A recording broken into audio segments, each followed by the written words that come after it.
Welcome to Sweet Life Beat Life. We hope this video helps. In this video, I will explain how to reset the service indicator on a Dodge Ram 3500.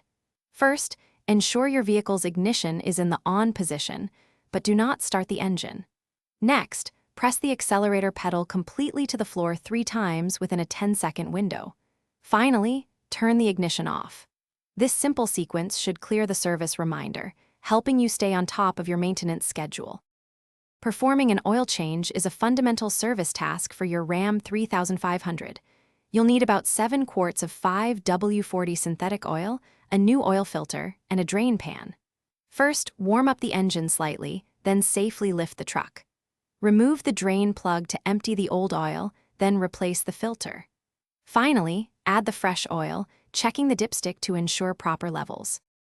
Tire maintenance is crucial for your Ram 3500's performance and safety. Regularly check tire pressure, aiming for about 65 psi in the front and 80 psi in the rear when loaded. Rotate your tires every 7,500 miles to promote even wear and extend their lifespan. Always inspect for damage and ensure lug nuts are properly torqued to 130 to 150 foot-pounds for secure wheel attachment. Beyond oil and tires, several other checks keep your Ram 3500 running optimally.